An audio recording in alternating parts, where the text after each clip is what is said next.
નમસ્તે વિદ્યાર્થી મિત્રો, જય Swaminarayan. Education with me Ashish sir ચેનલમાં આપનું સ્વાગત છે. ધોરણ 10 વિષય સામાજિક વિજ્ઞાન, પાઠ 1 ભારતનો સાંસ્કૃતિક વારસો. તો ભારત પ્રાચીન સંસ્કૃતિ ધરાવતો દેશ છે. ભારતના પ્રાચીન ગ્રંથ વિષ્ણુ પુરાણ માં ભારત વિશે ઉત્તરમ યત્સમુદ્રસ્ય હિમાદ્રેશ્ચૈવ દક્ષિણમ વર્ષ તદ ભારત નામ ભારતીયત સંસતિ. તો અર્થાત તો સમુદ્રની ઉત્તરે અને હિમાલયની દક્ષિણે આવેલ સ્થળનું નામ ભારત વર્ષ છે, જેના સંતાનો ભારતીય છે તેમ કહેવાયું છે. ભારતમાં શુભ કાર્ય પ્રારંભે લેવાતા સંકલ્પોમાં ભારત વર્ષ, ભરતખંડ, જંબુદ્વીપ, આર્યવર્ત વગેરે શબ્દોનો ઉપયોગ થાય છે. પૂર્વ, પશ્ચિમ, દક્ષિણ ત્રણ દિશાઓમાં સમુદ્ર અને ઉત્તર દિશામાં હિમાલયની ગિરિમાળા એવી કુદરતી સીમાઓ ધરાવતો આપણો દેશ છે. આપણા દેશની સમૃદ્ધિથી આકર્ષાઈને અનેક વિદેશી પ્રજાઓ વ્યાપાર કરવા આવી છે. કઈ પ્રજા આવી છે તો પૂછાઈ શકે કે વિદેશી પ્રજાઓ. એક માર્કમાં પણ પ્રશ્ન પૂછાઈ શકે. સ્થાયી થઈ અને ભારતીય સંસ્કૃતિના મહાનદમાં ભળી ગઈ. આ આદાન પ્રદાનની પરસ્પર પ્રક્રિયા દ્વારા દેશમાં અનેક પરિવર્તનો જોવા મળ્યા છે અને એ રીતે એક પેઢીમાંથી બીજી પેઢીમાં આપણા વારસાનું હસ્તાંતરણ થયું અને તેનો સાતત્યપૂર્ણ વિકાસ થયો. તો અહીં આપણને ભારતનું સ્થાન અને વિસ્તાર વિશે માહિતી મેળવીએ. વર્તમાન ભારતમાં સ્થાન, કદ અને વિસ્તાર વિશે આપણે ધોરણ 9માં અભ્યાસ કરી ગયા. પ્રાચીન સમયનું ભારત ઘણું વિશાળ હતું. હાલમાં પણ ભારત વિસ્તારની દ્રષ્ટિએ વિશ્વમાં 7મા ક્રમે અને જનસંખ્યાની દ્રષ્ટિએ બીજું સ્થાન ધરાવે છે. પ્રશ્ન પૂછાઈ શકે. પછી છે વૈવિધ્યસભર વારસો. તો ભારત ભૂમિએ આપણને અને વિશ્વને સમૃદ્ધ અને વૈવિધ્યસભર વારસો આપ્યો છે. કેવો વારસો આપ્યો છે તો પૂછાઈ શકે. તો કે સમૃદ્ધ અને વૈવિધ્યસભર વારસો આપ્યો છે. ભારતીય સંસ્કૃતિ શાંતિપ્રિય અને વેપારી રહી છે. ભારતની સંસ્કૃતિમાંથી સત, ચિત્ત અને આનંદનો અનુભવ પ્રાપ્ત થાય છે. આ ઉપરાંત અહીં આવીને વસેલી ભિન્ન ભિન્ન સંસ્કૃતિ સાથેના આદાન પ્રદાન થકી ભારતીય સંસ્કૃતિ સમૃદ્ધ બની. તેને અપનાવેલ અહિંસા અને શાંતિના મૂલ્યોની આજે વિશ્વભરમાં પ્રશંસા અને સ્વીકાર થયો છે. સિંધુ ખીણની સંસ્કૃતિના લોકોથી શરૂ કરીને આજ દિન સુધીના લોકોએ ભારતને પોતાની આવડત, બુદ્ધિ, શક્તિ અને કલા કૌશલ્ય દ્વારા સમૃદ્ધ બનાવ્યો. ભારતના ભવ્ય વારસાના નિર્માણ અને ઘડતર માટે અનેક ઋષિમુનિઓ, સંતો, વિદુષીઓ, વિદ્વાનો, ચિંતકો, કલાકારો, કારીગરો, વૈજ્ઞાનિકો, સંશોધકો, સાહિત્યકારો, શિક્ષણ શાસ્ત્રીઓ ને રાજનીતિજ્ઞો, ઇતિહાસકારો,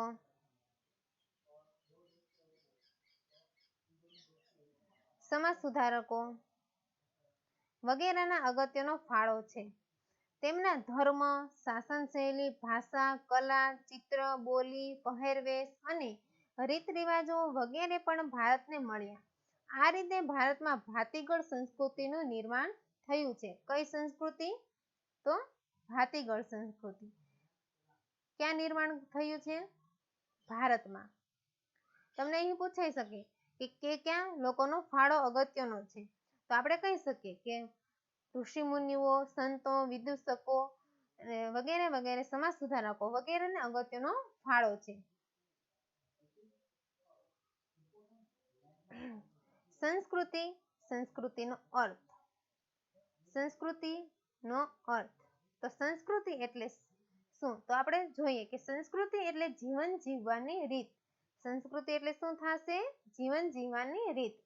દેશ કે સમાજમાં કાળક્રમે બદલાતા સંજોગો અનુસાર જનજીવનમાં આવતા પરિવર્તનો. જનજીવન એટલે લોકોના જીવનમાં આવતા પરિવર્તનો. સુધારા, સામાજિક નીતિ, રીતિ ઇત્યાદિ એટલે કે વગેરે ભિન્ન ભિન્ન એટલે કે અલગ અલગ સમાજોની સંસ્કૃતિ બની છે. સંસ્કૃતિ એટલે માનવ મનનું ખેડાણ અને તેમાં માનવ સમાજની ટેવો, મૂલ્યો, આચાર વિચાર, ધાર્મિક પરંપરાઓ, રહેણી કરણી અને જીવનને ઉચ્ચતમ ધ્યેય સુધી લઈ જતા આદર્શોનો સરવાળો એમ પણ કહી શકાય. ભારતીય સંસ્કૃતિનો વારસો. આપણે આગળ શું જોયું? સંસ્કૃતિનો વારસો. હવે ભારતીય સંસ્કૃતિનો વારસો. વારસો એટલે આપણને આપણા પૂર્વજો તરફથી મળેલી અમૂલ્ય ભેટ. જો એ તો તમે સમજી ગયા છો કે આપણા પૂર્વજો એટલે આપણા વડીલો, એના વડીલો, એના વડીલો જે તરફથી આપણે મળતી આવતી હોય અમૂલ્ય ભેટો. ભારતનો ઇતિહાસ હજારો વર્ષ પુરાણો છે. શાળાકીય અભ્યાસમાં લેવાતી દૈનિક પ્રતિજ્ઞામાં આપણે રોજ પ્રતિજ્ઞા પત્ર બોલીએ છીએ ને, દૈનિક પ્રતિજ્ઞા, કે હું મારા દેશને ચાહું છું અને તેમના સમૃદ્ધ વૈવિધ્યપૂર્ણ વારસાનો મને ગર્વ છે. વારસાનો મને ગર્વ છે તેમ કહીએ છીએ. આ સમૃદ્ધ વારસો એટલે ભારતનું સમગ્ર વિશ્વને પૂર્ણ માનવ જીવનના રહસ્યનું પ્રદાન એમ કહી શકાય. ભારતના આ વારસાને નીચે દર્શાવેલા બે વિભાગોમાં વહેંચીને સમજીએ. તો પેલું છે એક ભારતનો પ્રાકૃતિક વારસો અને બીજું છે ભારતનો સાંસ્કૃતિક વારસો. તો પેલું જોઈએ ભારતનો પ્રાકૃતિક વારસો. તો પ્રકૃતિ, પર્યાવરણ અને માનવ જીવનની વચ્ચેના નિકટતમ સંબંધોનું પરિણામ એટલે પ્રાકૃતિક વારસો. તમને એક માર્કમાં પૂછાઈ શકે કે ભારતનો પ્રાકૃતિક વારસો એટલે શું? તો આપણે કહી શકીએ તો પ્રાકૃતિક, પર્યાવરણ અને માનવ જીવનની વચ્ચેના નિકટતમ સંબંધોનું પરિણામ એટલે પ્રાકૃતિક વારસો. પ્રાકૃતિક વારસો એક કુદરતની ભેટ છે. પ્રાકૃતિક એટલે કોની ભેટ છે? કુદરતની. ભારતનો પ્રાકૃતિક વારસો વિશિષ્ટ અને વૈવિધ્યસભર છે. કુદરતી જે મળેલું છે તો જેમાં ઊંચા પર્વતો, નદીઓ, ઝરણા, સાગરો, લાંબા દરિયા કિનારાઓ, વિશાળ ફળદ્રુપ મેદાનો, ખીણ, રણોનો સમાવેશ થાય છે. કુદરતી વારસામાં શેનો સમાવેશ થાય છે? કુદરત તરફથી આપણને જે મળેલી ભેટો છે તો જેવું કે નદી, ઝરણા, સાગરો, લાંબા દરિયા કિનારા, વિશાળ ફળદ્રુપ મેદાનો, ખીણ પ્રદેશો, રણોનો વગેરેનો સમાવેશ થાય છે.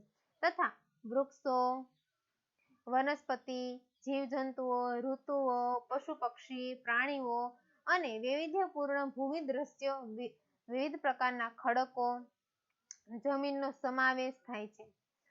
આપણે સૌ પ્રકૃતિના સંતાન છીએ.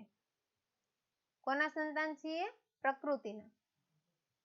પ્રકૃતિએ આપણી આહાર, પાણી, શુદ્ધ વાયુ તેમજ નિવાસ જેવી લગભગ બધી જ આવશ્યકતાઓ માટે સુંદર વ્યવસ્થા કરી છે.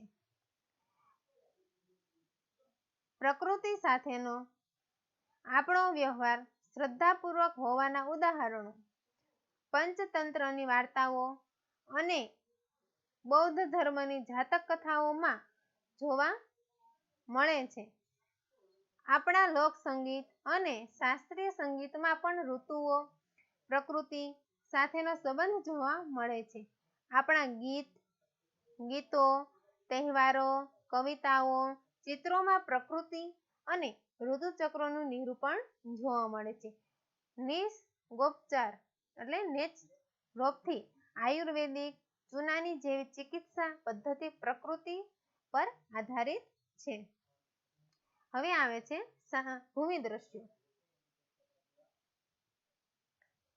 તો ભૂમિ આકારો દ્વારા અનેક ભૂમિ દ્રશ્યોનું સર્જન જોવા મળે છે. દાખલા તરીકે હિમાલય એ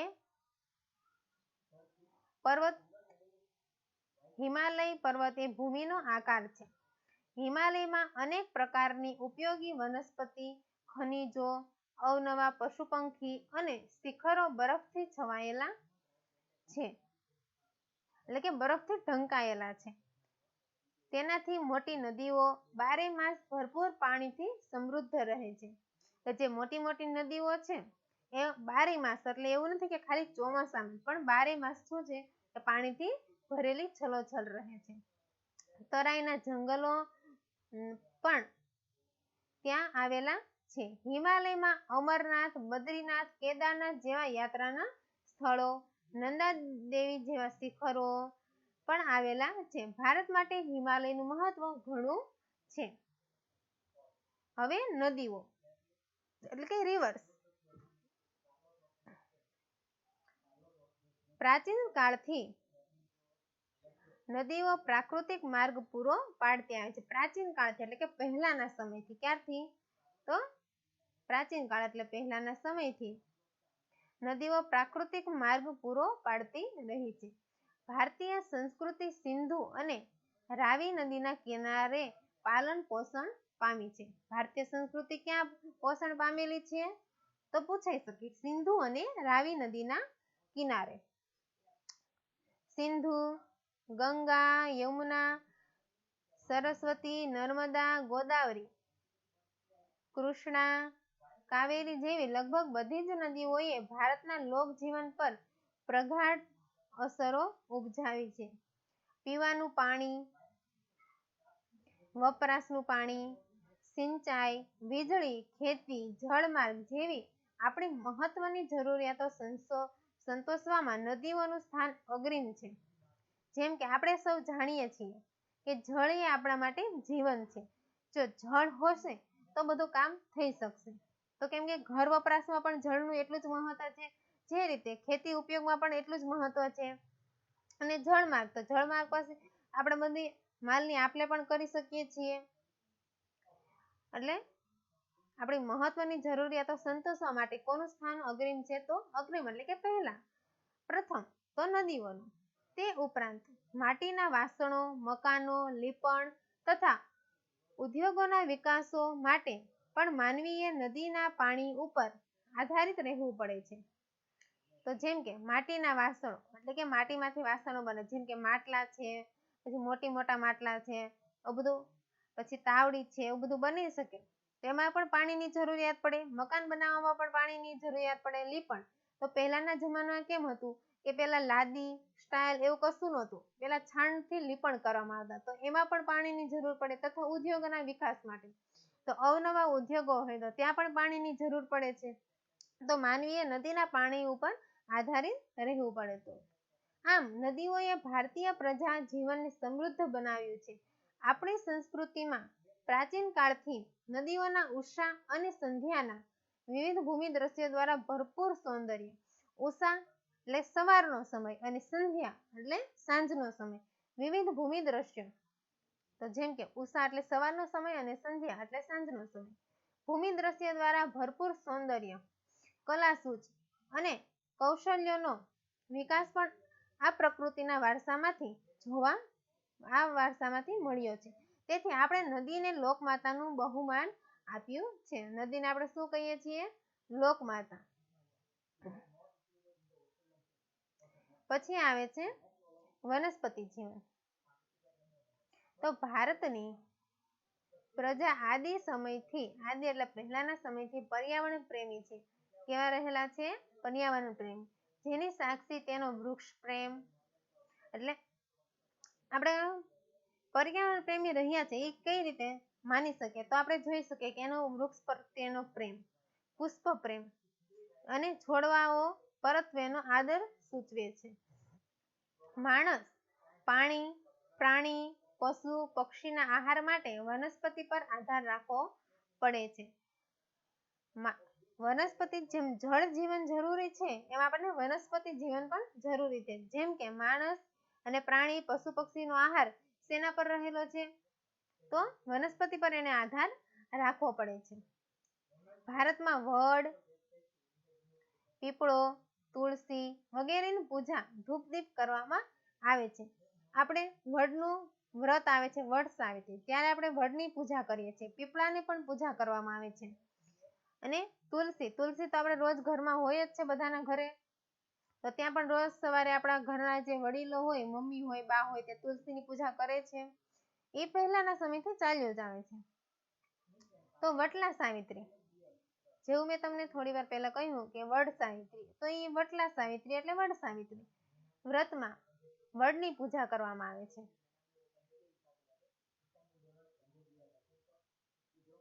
વડની પૂજા કરવામાં આવે છે.